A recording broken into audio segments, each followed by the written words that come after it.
શ્રાવણ માસમાં શિહોરીનું મહામંડલેશ્વર મંદિર બન્યું આસ્થાનું કેન્દ્ર। શિવલિંગ પર જળાભિષેક, બીલીપત્ર અર્પણ કરવા ભક્તોની ભીડ। હર હર મહાદેવના નાદથી ગુંજ્યું શિવાલય। પવિત્ર શ્રાવણ માસ દરમિયાન કાંકરેજ તાલુકાના મુખ્ય મથક શિહોરી ખાતે બનાસ નદીના કિનારે આવેલું ઐતિહાસિક શ્રી મહામંડલેશ્વર મહાદેવ મંદિર ભક્તોની ભારે ભીડથી ભક્તિમય બન્યું હતું। શ્રાવણ સુદ દશમના સોમવારે વહેલી સવારથી જ નાના બાળકો, યુવાનો તથા વડીલો સહિત મોટી સંખ્યામાં શ્રદ્ધાળુઓ ભગવાન ભોળાનાથના દર્શન અને પૂજા અર્ચના માટે ઉમટી પડ્યા હતા। શ્રદ્ધાળુઓએ શિવલિંગ પર બીલીપત્ર, પુષ્પ અર્પણ કરી જળાભિષેક અને રુદ્રાભિષેક કરીને ભગવાન શિવની આરાધના કરી હતી।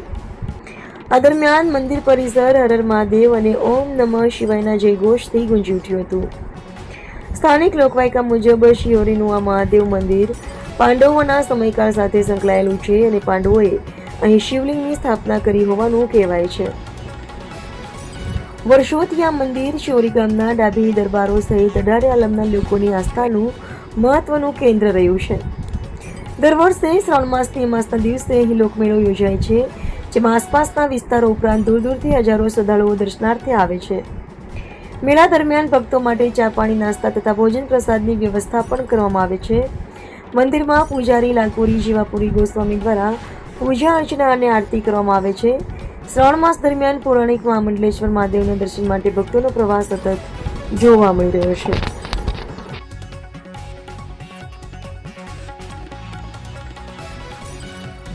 મંડલેશ્વર મહાદેવ કી જય।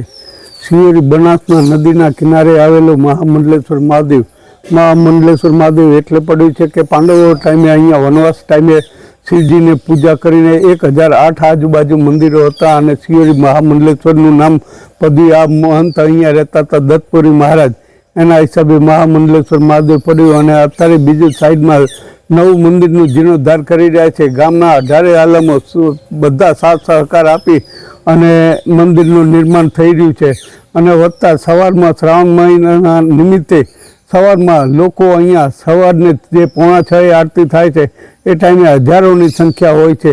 બોલો મહામંડલેશ્વર મહાદેવ કી જય।